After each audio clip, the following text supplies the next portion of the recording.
Hey there, boys and girls. I'm here to talk to you about math lesson 9.1, which is compare fractions. Now, this lesson sort of goes hand in hand with what you did on Monday, playing around with those fraction strips manipulatives, whether you did it on paper or whether you did it on the computer. Okay, so if you like doing them on paper, pull those out because you're going to want to use them. And if you like doing them on the computer, on the virtual fraction strips, have this website. I have this tab open.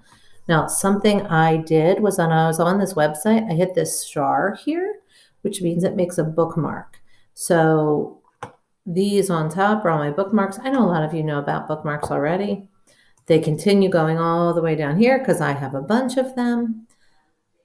So I suggest that you bookmark this just by hitting the site. It's going to ask you what you want to name it. I would just leave it fraction strips. And then you always have it easy to click on when you need it. Okay.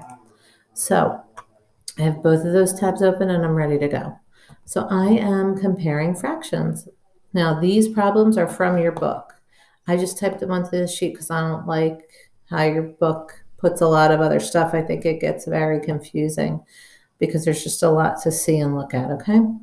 So Mary and Vincent climbed up a rock wall at the park. Mary climbed 3/4 of the way up the wall, and Vincent climbed 3/8 of the way up the wall.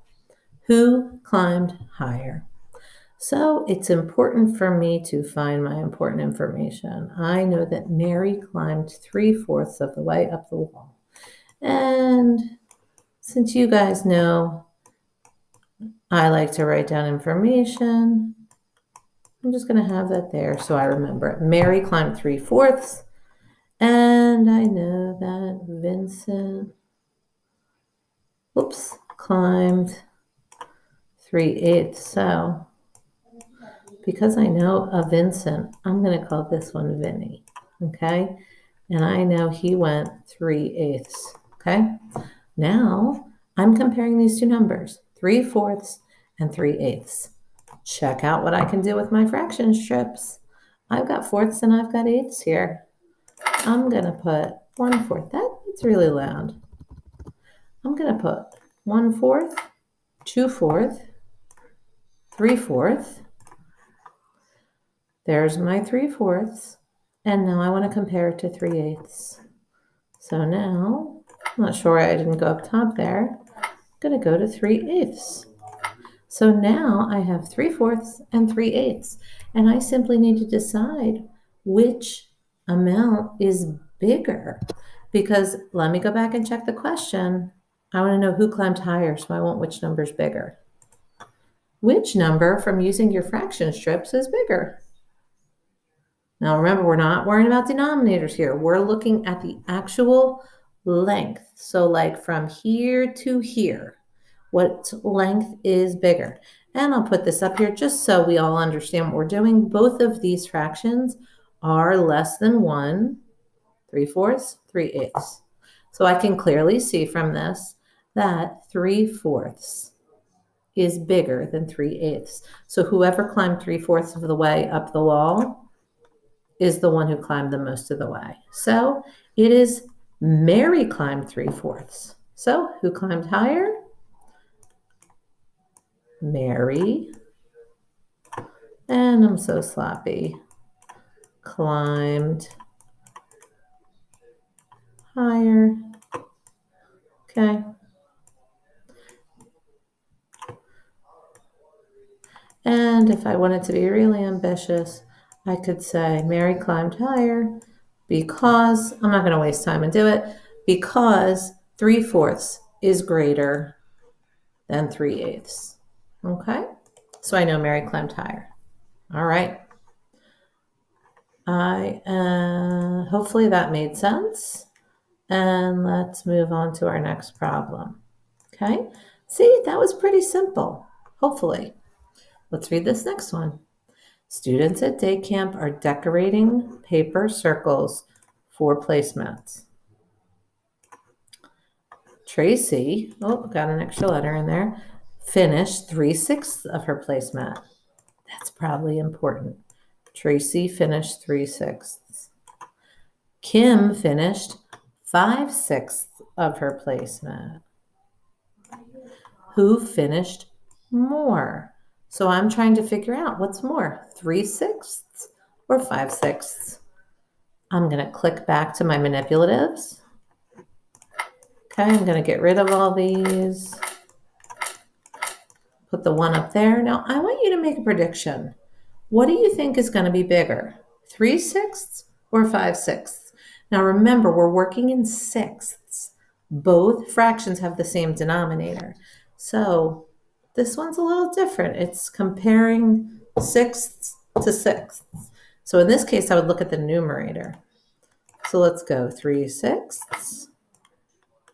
Drag 3 of them up there, and 5/6.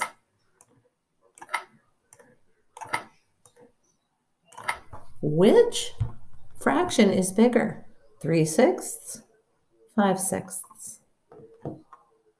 Take a minute and look at it. Tell your dog, tell your friend, tell the floor.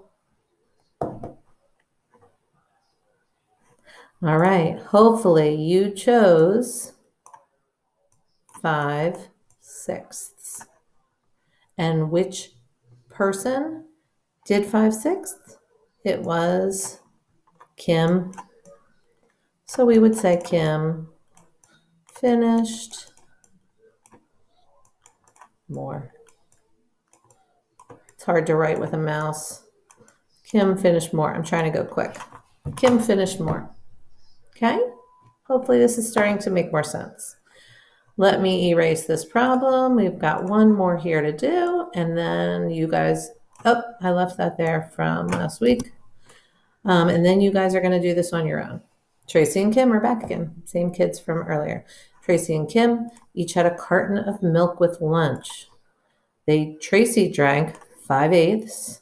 Oop, there's an important fact. Tracy drank 5/8 and Kim drank 7/8. Who drank more milk? Well, you know what to do. We can get rid of all these sixths.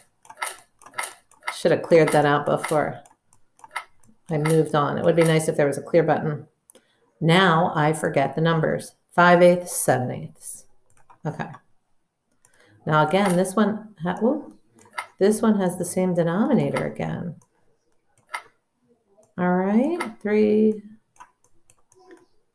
1, 2, 3, 4, 5, and 7/8. 4.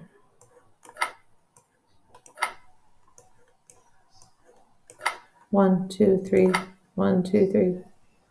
7/8 and 5/8. 7/8, I'm really close to being one whole. And we know that 8/8 would be one whole. So clearly you can see from this that 7/8 is greater than 5/8.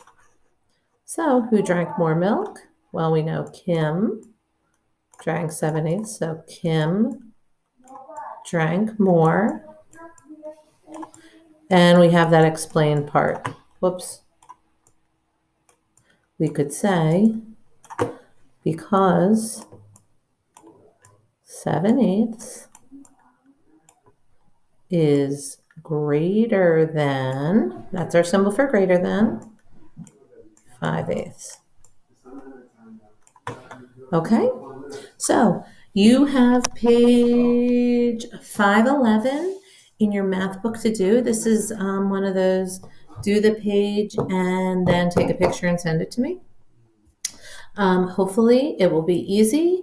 Use the fraction strips. That's what makes this make a lot of sense. So if you use the virtual ones or use the paper ones, there will be a morning meeting tomorrow. I think it's at 11. I'll double check that. And if you need help, like I've been telling kids, it's just like coming to the back table. Don't be afraid to ask for help. Okay? All right, guys. See you soon. Bye.